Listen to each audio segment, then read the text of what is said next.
आसाम के बारपेटा से कांग्रेस के रुकन पार्लियामेंट अब्दुल खालिक के मुताबिक डी वोटर और शहरियत तरमीमी बिल की वो पार्लियामेंट में मुखालफत करेंगे। अब्दुल खालिक के मुताबिक डाउटफुल वोटर के लिए कोई दलील नहीं है, किसी पर भी डी लगाया जा सकता है, जो कि एक गलत कदम होगा और ऐसा हिंदुस्तान की दीगर रियासतों में नहीं है। अब्दुल खालिक ने न्यूज़ 18 से खास बातचीत में कहा कि अगर बांग्लादेश में हिंदुओं के साथ नाइंसाफी हो रही है तो हुकूमत हिंद को इस ज़िम्न में सख्त इक़दाम उठाने चाहिए। और बुलेटिन में फिलहाल इतना ही, इजाजत दीजिए, आदाब।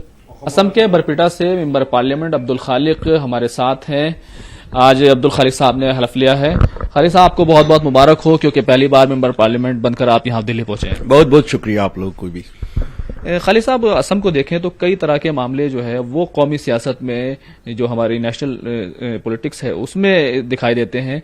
डी वोटर और जो अमेंडमेंट बिल है सिटीजनशिप का, उसको लेकर के आप लोगों का क्या रुख रहने वाला है? देखिए, डी वोटर जो तज्जुब चीज है, ये आसाम के अलावा हिंदुस्तान के और कोई नहीं है। हिंदुस्तान के दूसरा जगह सिटीजन है और फॉरेनर है, लेकिन सिर्फ और सिर्फ आसाम में ही डी वोटर है। हम लोग चाहता हूं, पर्सनली मैं चाहता हूं, इस सिस्टम को खत्म होना है। और जब एनआरसी के काम चल रहा है तब तो इसका जरूरत ही नहीं, क्योंकि ये अगर बॉर्डर पुलिस किसी को छूछेगा, मेरा नाम में डी लगा देगा। ये बेइंसाफी है और इसका तुरंत इसका खत्म होना चाहिए। दूसरे बात, जो कैब का अपोजिशन, हम लोग ने जो सिटीजनशिप अमेंडमेंट बिल, सिर्फ कांग्रेस ही नहीं, आसाम के बहुत सारे ऑर्गेनाइजेशन इस बिल का खिलाफ किया था। बहुत बड़ा मूवमेंट हुआ था, लेकिन ये बात सोच है, ये मूवमेंट वोट में नहीं ट्रांसफर हुआ। इसका एक सवाल ये है, क्या ये जो बिल है सिटीजनशिप अमेंडमेंट बिल, क्या इससे माइनॉरिटीज को सबसे ज्यादा नुकसान है, जो इतना बवाल हो रहा है, इस पे इतनी राजनीति हो रही है? कैब में देखिए, जो सिटीजनशिप अमेंडमेंट बिल, इसमें माइनॉरिटी का कुछ नुकसान नहीं होने वाला है, लेकिन ये कॉन्स्टिट्यूशन के खिलाफ है, ये संविधान के खिलाफ है।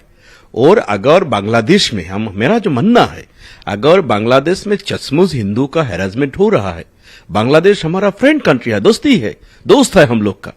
अगर बांग्लादेश में हिंदुओं का ऊपर टॉर्चर होगा, ये भारत सरकार को बांग्लादेश का ऊपर प्रेशर डालना चाहिए, क्योंकि वो लोग ये हैरेसमेंट बंद करें।